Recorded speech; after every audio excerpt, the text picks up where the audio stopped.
kayak anak politik tapi nggak terjun ke politiknya gitu kan. Tapi aku mengambil sisi pentingnya aja ya, dimana memang kita mau nggak mau memang harus ikutin teknologi ya. Emang dari awal pengen riset sih ya. Oke. Jadi ya belajar machine learning itu juga ada unsur-unsur buat risetnya gitu.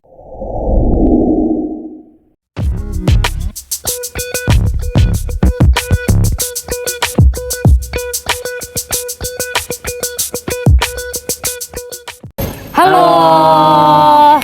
Selamat datang di acara podcast Mahasiswa Berbicara. Kali ini sama aku, Jea. Aku Restu. Aku Oscar. Oke, di kesempatan kali ini kita bakalan ngobrol-ngobrol santai seputar kegelisahan mahasiswa, seputar keresahan mahasiswa, dan juga unek-unek mahasiswa. Betul banget. Nah, pada kesempatan kali ini kita lagi ada di kampus B, Kampus B. Universitas Airlangga. Tepatnya ada di depan perpustakaan dengan wajah yang baru, kontemporer. Wajah dengan rumput-rumput yang baru dan kursi-kursi minimalis ya. Iya, Buat tempat duduk sekali. minimalis. Suasananya masih baru banget dan masih asri. Ya makanya bisa cocok lah dijadiin buat tempat ngobrol Iya, tempat benar, diskusi benar. juga. Dan ini juga kita lagi sore-sore, Ya. jadi cuaca juga mendukung banget sih ini.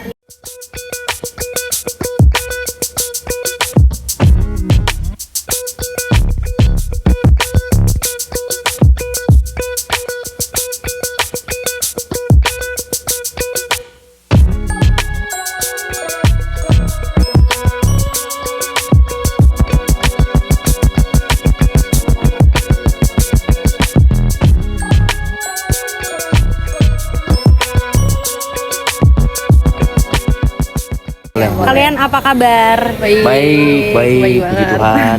Lagi sibuk apa nih kalau boleh tahu? Kalau dari aku sendiri lagi sibuk mengerjakan skripsi ya, terutama di semester 8 ini setelah kemarin MSIB itu di semester 7. Aku sekarang balik ke Surabaya dan fokus J. Kalau J sendiri oke. gimana Merestu?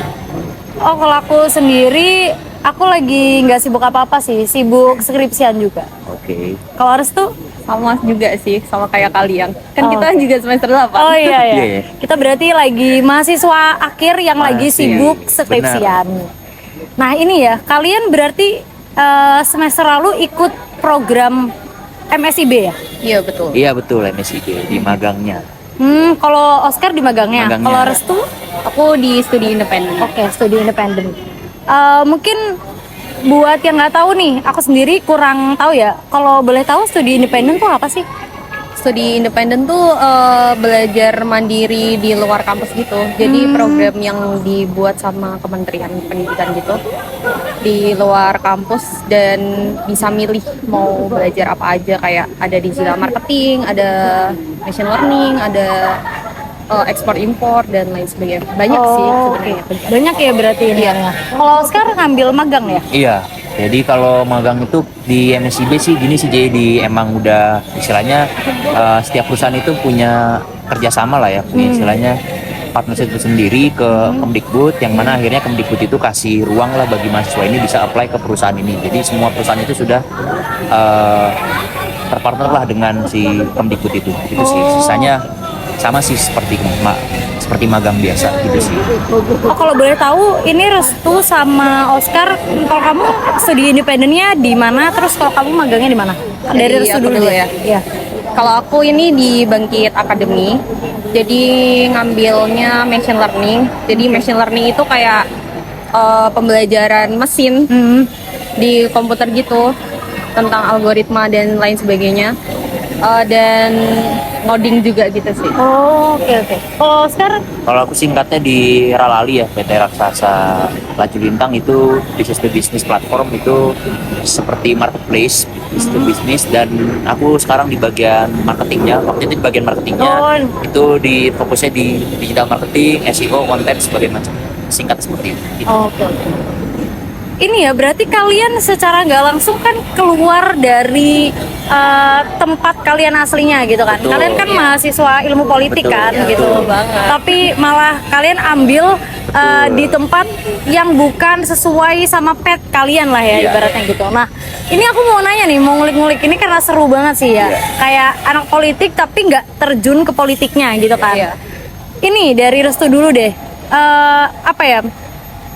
Tadi di studi independen Bangkit itu apa sih yang akhirnya kamu dapetin gitu?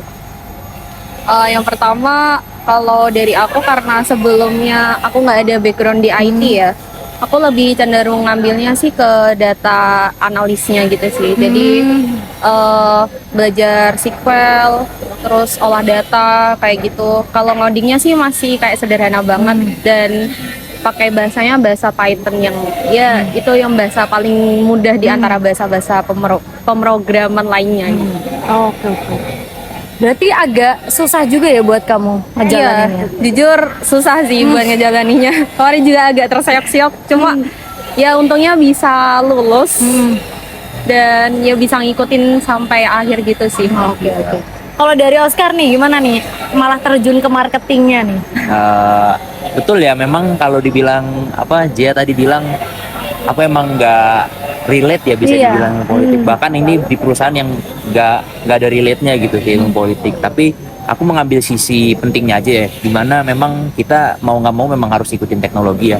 Makanya kenapa aku ngambil perusahaan ini memang startup bentuknya, yang mana startup itu cenderung selalu berinovasi, selalu pengen ikut teknologi. Makanya aku sendiri jadi ikut teknologi juga di marketing ini. Jadi aku banyak menggunain AI buat cara aku nyusun artikel, cara aku nyusun konten. Itu aku banyak gunain AI yang mana aku nggak pelajarin di ilmu politik. Itu sih yang menurut aku jadi kelebihan yang mungkin aku sadarin, oh nggak rugi juga gitu buat istilahnya belajar dan kerja di situ gitu sih. Oh, berarti kalian dapat pengalaman baru, Iya, terus betul kalian banget. juga dapat apa ya? Pembelajaran yang baru gitu Benar, lah ya benar di banget. luar ilmu politik gitu. Bener banget. Nah, tapi di sini mungkin karena kita sama-sama sebagai mahasiswa ilmu politik gitu ya kan. Aku mau nanya dong, ada nggak di ketika kalian mengikuti program MSIB itu, ada nggak sih pembelajaran ketika kalian ikut selama ini belajar ilmu politik gitu ya, selama kurang lebih 6 semester, Iya. itu yang akhirnya kepake di tempat magang atau di tempat kalian belajar di program MSIB itu? Coba dulu deh. Oscar dulu deh. Oke, Gantian deh. kalau dari aku ya, kalau menurut aku banyak banget ya. Aku selama belajar ilmu politik kurang lebih 6 semester, bahkan masuk ke semester 8 ini, aku merasa ilmu politik itu udah ngasih aku banyak soft skill yang menurut aku belum tentu didapetin sama jurusan lain. Yang Oke. sesimpel aku cara ngobrol ke orang, cara aku bernegosiasi ke orang, karena di magang pun aku perlu negosiasi juga mengenai pekerjaan aku, apakah pekerjaan ini memang layak aku kerjain apa enggak. Jadi istilahnya ada beberapa nilai-nilai di ilmu politik yang menurut aku tuh kita perlu juga gitu kita ambil, seperti kayak sebelum kita menerima tawaran orang lain tuh kita mikir dulu. Dan juga contoh lainnya tuh kalau misalnya kita lagi lihat pekerjaan orang lain tuh ya kita harus kayak menghormatin dia, istilahnya itu melihat dia mengerjakan itu, misalnya dia lagi menjelaskan kita, ya kita perhatikan dulu. Jadi nilai-nilai kecil yang sebenarnya di politik praktis itu malah diterapkan gitu, dan I see. di perusahaan ini bisa aku ambil gitu nilai-nilai seperti itu. Jadi lebih banyak ke soft skillnya sih situ. Ini. Tapi intinya ada nilai politik Betul. yang kepake lah Betul, ya di banyak tempat banget. itu. Oke. Kalau Restu gimana nih? Sama sih kayak Oscar. Cuma balik lagi waktu aku belajar Bangkit dan apa yang mirip dengan yang aku pelajari di politik itu kayak ilmunya sih. Kayak kalau aku belajar di machine learning kan ada belajar data dan Oke. lain sebagainya. Nah, itu juga bisa diterapin di politik. Jadi di politik itu ada yang namanya big data. Oh itu kan. iya, big data benar. Nah itu bisa banget diterapin di big data itu. Jadi kita nganalisis gimana elektabilitas dari calon presiden atau wakil presiden kayak gitu. Oh, I see. Oke, menarik ya berarti dari Menarik, kalian menarik berdua. banget, menarik. Jadi intinya tuh apa yang kalian udah pelajarin di politik itu gak sia-sia juga Nggak kan sia-sia ya. sama Dan sekali. begitupun sebaliknya kalian belajar di tempat magang maupun di studi independen itu juga gak sia-sia karena sia-sia. pasti ada relevansinya sama ilmu politik Iya, meskipun betul. secara tidak langsung secara gitu tidak kan. langsung dirasakan gitu. Oke, nah selanjutnya aku mau nanya nih, karena kalian berdua kan ikut program MSIB itu, sedangkan aku sendiri kan nggak ikut ya, aku ya kuliah-kuliah biasa aja.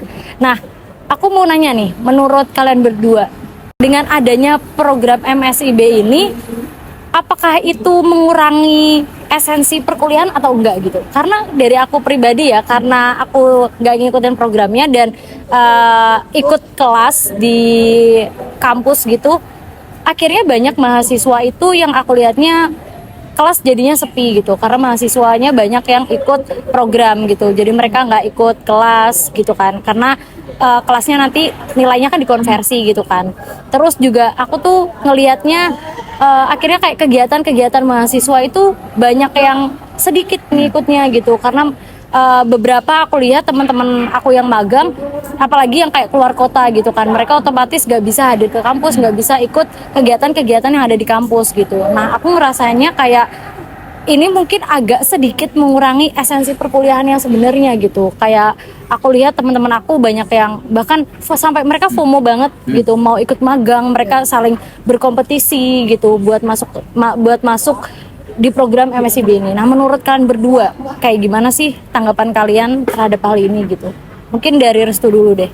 Kalau aku 50-50 sih. Boleh nggak? Kenapa jawab nih? gitu? Boleh, nggak apa-apa. Boleh banget. Kenapa? Soalnya yang pertama, pro-nya itu karena MSIB ini mendukung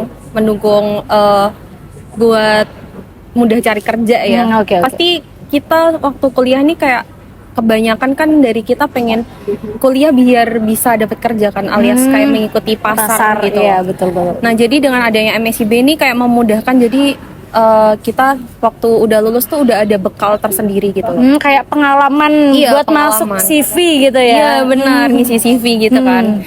Cuma minusnya ini adalah ya itu, karena kadang ada yang nggak relevan gitu sama dengan jurusan kita. Oh iya, kayak tadi kayak kita malah Iya. keluar dari pet kita itu ya. Iya, kan nggak 100% itu masuk ke jurusan Iya. kita. Dan akhirnya konversi itu yang agak susah. Oh, berarti Kurang ada bisa diterima sama akademik gitu. Oh, kayak ada kendala di konversinya Iya, ini ya, karena kan konversinya. nggak sejalur itu Betul. tadi ya.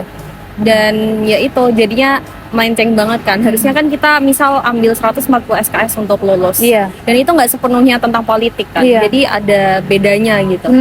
Oke. Kalau Oscar sendiri gimana? Kalau aku sendiri sih Jay, sebenarnya kalau kamu bilang ngurangin esensi akademik sih menurut aku enggak ya Jay, karena memang Kemdikbud ini menyediakan ini dan memang kita yang harus istilahnya tuh mengikuti, dan istilahnya tuh saat kita diberikan ruang justru kita bisa memanfaatkan ini gitu. Apalagi memang realistisnya kita memang di kuliah ini setelah kita lulus kita mencari kerja, sehingga pengalaman-pengalaman seperti magang atau studi independen itu sangat pasti bermanfaat banget ya untuk kita ke depannya. Jadi dibilang mengurangi esensi akademik enggak, karena satu itu memang diberikan ruang, yang kedua lagi kita udah dikasih kebebasan untuk mengkonversi SKS, yang makanya Kemdikbud itu memberikan istilah Merdeka Belajar ya, kalau nggak salah. Merdeka Belajar dalam arti kita bisa mengambil di luar jurusan kita, dalam arti itu mengambil ilmu di luar jurusan kita. Dan untuk misalnya jadi kegiatan kampus jadi sepi, aku rasa sih memang istilahnya suatu hal yang mutlak ya. Setelah kita disediakan hal seperti ini, otomatis kita bakal berbondong-bondong untuk masuk sana dan berkompetisi di sana kan. Toh juga pada akhirnya kita berkompetisi di dunia kerja, bahkan di magang aja kita udah berkompetisi, apalagi kita di dunia kerja nanti. Sehingga memang saat misalnya kita bilang kegiatan kampus nanti bakal sepi apa gimana, menurut aku sih memang udah mutlaknya seperti itu sih Jay. Apalagi di semester kita akhir kayak gini ya, memang udah kayak saatnya kita memikirkan lah kita nanti selalu di sini mau kemana gitu sih. Oke, Aisyah sih. Oke, jadi ini mungkin aku mau meng-highlight lagi ya tentang berarti kalian berdua menganggapnya yang satu 50-50, yang satu enggak kan, kayak enggak mengurangi esensi gitu. Tapi menurut kalian sendiri, apakah itu mengurangi esensi politik? Atau kalian sebagai mahasiswa ilmu politik ini akhirnya berkurang nggak sih esensi kalian gitu? Karena kan biasanya mahasiswa kuliah di suatu jurusan mereka tuh akan bawa branding jurusan mereka gitu. Kayak misalnya anak manajemen, pasti mereka nantinya kayak kerja ya sebisa mungkin lurus jadi anak manajemen, atau misalnya anak profesi kayak anak hukum atau anak kedokteran. Mereka kan kayak udah jelas nih ya. Nah, menurut kalian di politiknya sendiri ini kayak gimana gitu? Dari siapa dulu nih? Boleh dari Oscar dulu Oke, deh. sebenarnya menarik ya kalau bilang esensi politik ya, karena balik lagi seperti pertanyaan awal tadi, kalau Jia tadi bilang kalau kita memang berada di istilahnya tuh di luar jalur lah ya, di luar jalur iya. politik ini, kita magang dan studi ini di luar jalur politik. Jadi menarik banget esensi politik, dan menurut aku nggak akan pernah hilang esensi politik itu, karena aku bilang tadi justru ilmu politik tadi tuh aku terapkan di dunia pekerjaan, yang mana tujuannya kita sama-sama bisa merekonsiliasikan lah ya istilahnya kondisi di kantor itu seperti apa, dan fokusnya magang tuh sebenarnya kalau kata mentor aku bilang namanya Ko Geri gitu ya, pernah mungkin nanti bisa nonton, kalau nonton itu Promosi. dia pernah bilang tuh kayak ya lu magang itu nggak butuh belajar hard skillnya, tapi butuh melihat orang-orang di perusahaan ini kayak gimana, orang-orang di pekerjaan ini gimana, dan lu bedakan di kuliah itu aja. Kalau sisanya hard skill tuh bisa dipelajarin. Itu apalah aku bilang tadi, kalau esensi politik itu nggak akan pernah hilang gitu, karena justru esensi politik itu berada di sini dan lekat di sini, dan aku pakai juga gitu. Dan emang untuk ngobrol sama orang tuh saat aku belajar ilmu politik itu bakal bermanfaat banget lah, bakal aku pakai banget waktu di magang kemarin itu sih. Oke. Jawabannya keren banget ya, Iya, Oscar. benar. Kalau dari Restu gimana nih? Kalau aku sih setuju juga sama Oscar, karena esensi politik tuh nggak akan hilang, karena politik tuh ada di setiap kehidupan Iya. kita. Oh iya, betul. benar-benar Itu benar banget. pasti. Tapi benar Sepakat banget banget sih sih. ya. Iya, jadi soft skill yang didapat dari politik tentang cara bergeni itu gimana, dan menerapkan pada setiap aktivitas kita itu pasti ada politiknya kan. Kayak contohnya waktu kemarin itu aku bikin proyek akhir capstone, itu juga bikin tentang kayak aplikasi pariwisata gitu kan. Nah itu juga ada kok unsur politiknya, kayak ini bisa dibawa untuk pemerintah untuk bisa introspeksi lagi lah. Oh, evaluasi, Iya, buat evaluasi pemerintah. kebijakan Oh, pemerintah gitu. I see. Jadi tetap ada pasti politiknya itu.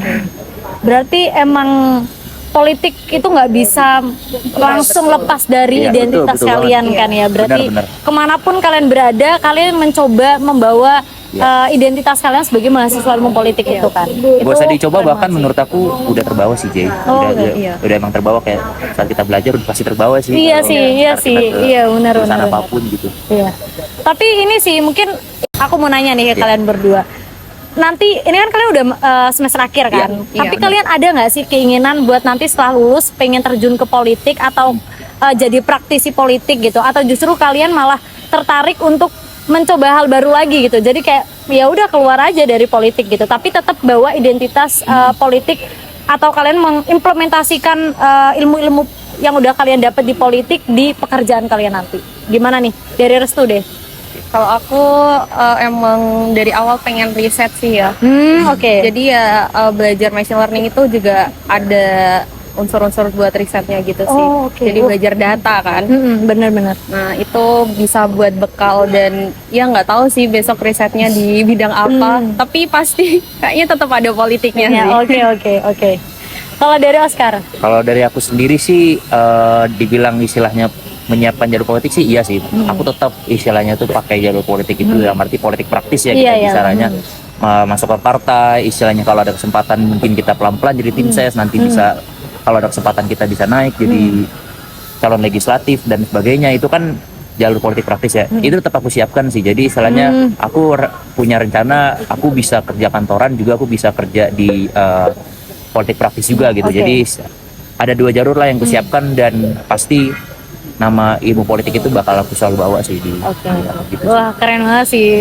Soalnya kalau dari aku pribadi, aku juga tetap mau bawa ilmu politik ini kemanapun aku berada nantinya ya. Walaupun mungkin kalau untuk sekarang sih kayaknya pekerjaanku nanti tuh bakalan entah melenceng atau enggak, tapi ya bener sih kata Oscar, kita harus nyiapin tetap Iya, gitu. tetap. Sebagai mahasiswa ilmu politik, entah secara praktis maupun enggak Iya. gitu.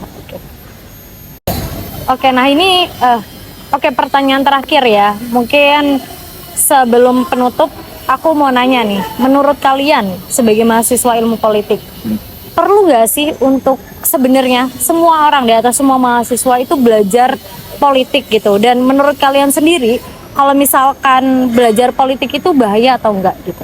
Mungkin dari Restu dulu deh. Kalau menurut aku sebenarnya semua ilmu itu nggak bahaya sih, tergantung orangnya yang memakai ilmu tersebut gitu ya. Jadi untuk ilmu politik sendiri itu sebenarnya nggak berbahaya. Oke, ilmu politiknya nggak bahaya nih ya? Iya, ilmu politiknya nggak bahaya. Kan semua itu juga tergantung lagi ke orang yang pakai. Oh, kan. oke. Kayak orang-orang terdahulu atau filsuf-filsuf itu juga mengajarkan bahwa ilmu politik itu ilmu yang mengajarkan kebajikan gitu loh. Kebaikan bersama Iya, dan sebagainya. Jadi menurutku nggak bahaya sih. Kok Jaya gimana?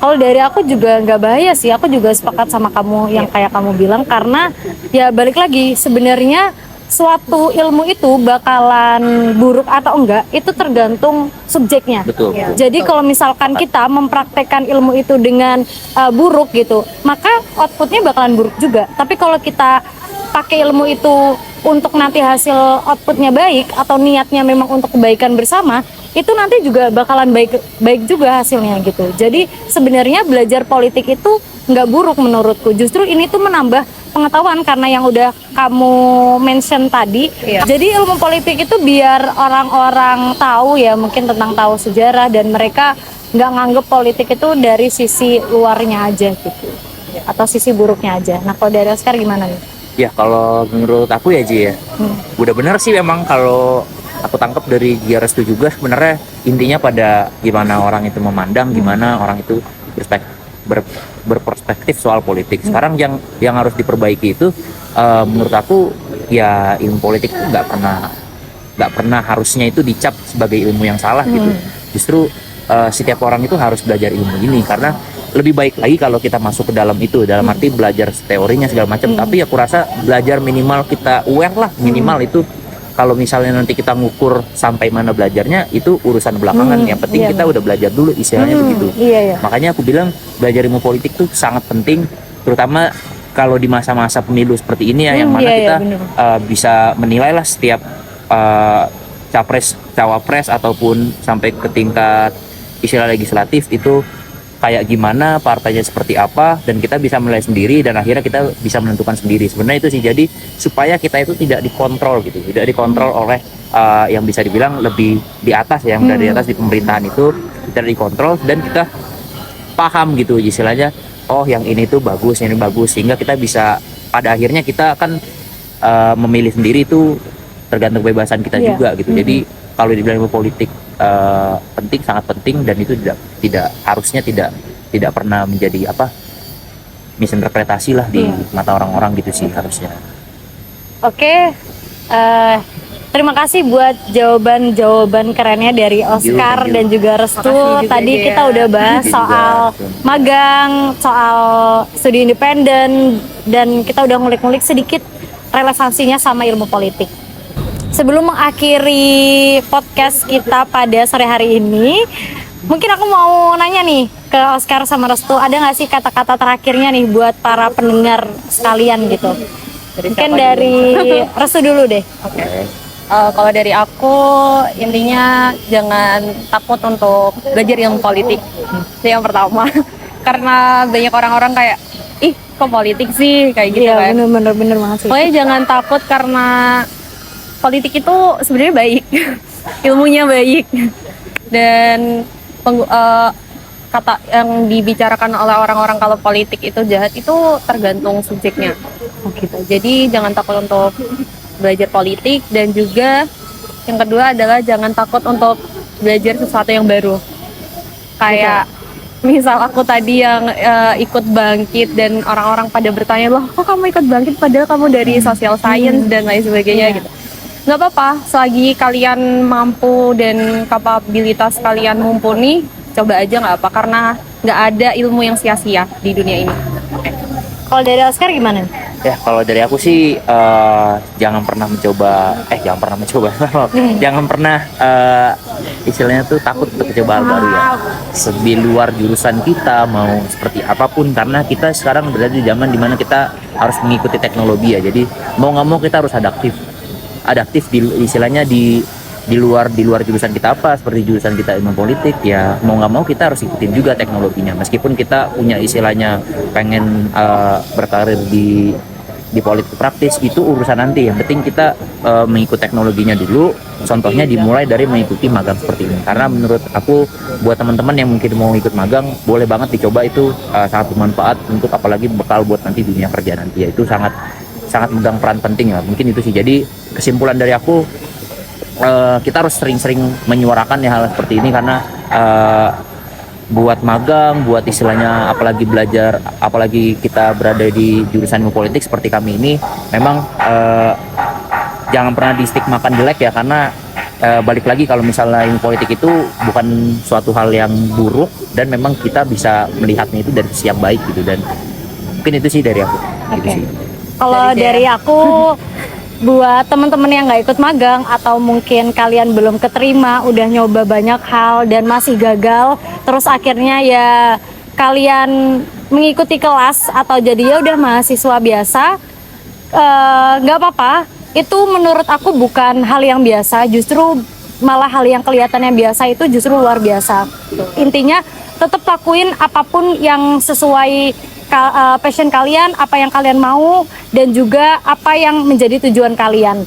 Jangan FOMO nggak apa-apa, tapi jangan memaksakan kehendak kalian, jangan memaksakan diri kalian. Bener banget. Itu sih yang paling penting, karena sejatinya kita sebagai mahasiswa itu untuk belajar, untuk cari ilmu, dan Bener. juga mengasah biar kita bisa tetap tumbuh dan berkembang. Menurut aku itu sih. Bener banget.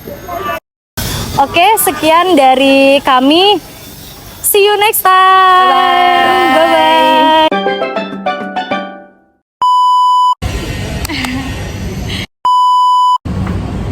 Gini ya? Ya, Ya udah. Miring nggak sih itu? miring. Iya, bentar. Miring.